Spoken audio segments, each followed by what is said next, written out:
नमस्ते, मैं doctor Sandeep Kumar, orthopaedic surgeon, Navya hospital Siwan.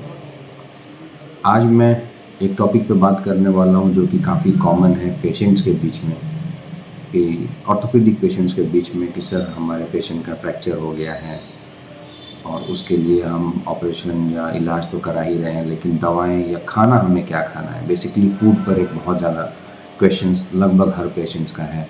और वैसे भी जो बूढ़े मरीज़ हैं और जिनके हड्डियों में दर्द है, वो भी ये पूछते रहते हैं कि हम लोगों को क्या खाने में लेना चाहिए जिससे हम लोग इन चीज़ों को जल्दी ठीक कर सकें या फिर उसको प्रिवेंट कर सकें, होने से बचाएं फ्रैक्चर।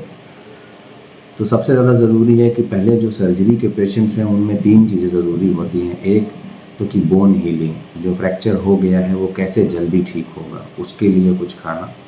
दूसरा कि जो सर्जरी के पेशेंट्स होते हैं जिनका ऑपरेशन होता है उनमें प्रोटीन का लॉस, प्रोटीन की कमी ज़्यादा होती है, उसको हमें बैलेंस करना है।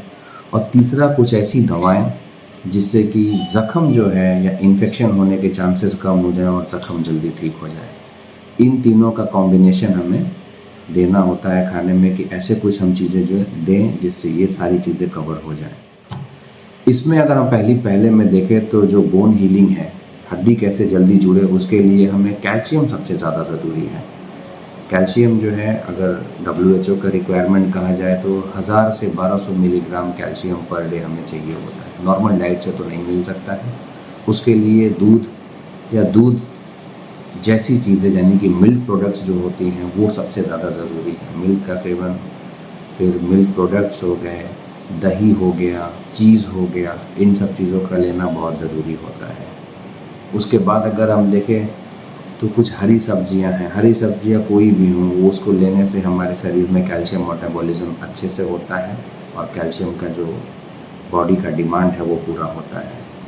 जो प्रोटीन लॉस होता है, यानी कि जो शरीर से प्रोटीन की कमी आती है सर्जरी के बाद बेड रिडन पेशेंट्स में, उसके लिए हमें कुछ चीज़ें देना ज़रूरी है। खास करके अंडा, मीट हो गया, सोयाबीन, जो लोग नॉन वेज नहीं खाते हैं वो लोग सोयाबीन ले सकते हैं, राजमा ले सकते हैं, चना ले सकते हैं।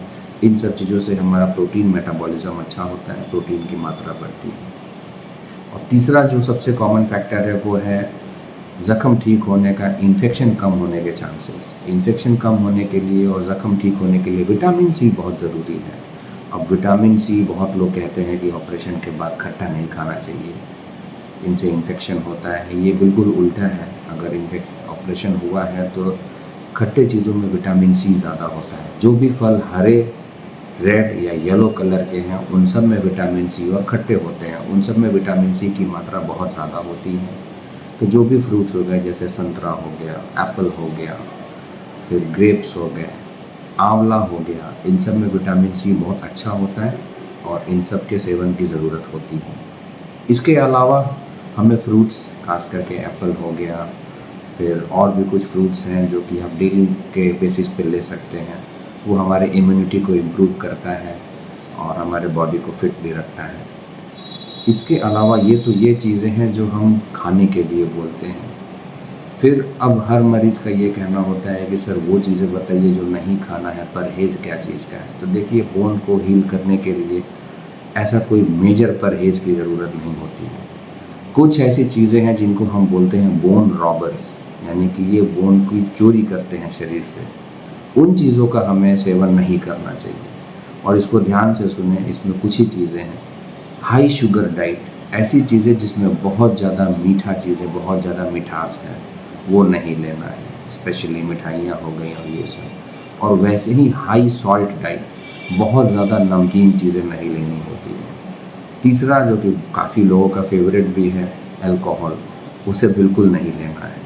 चौथा, कैफ़ीन, बहुत ज़्यादा मात्रा में कॉफ़ी के प्रोडक्ट्स जो है लेने से कैल्शियम का डिग्रेडेशन और कैल्शियम का लॉस हमारे बॉडी से बहुत ज़्यादा होता है।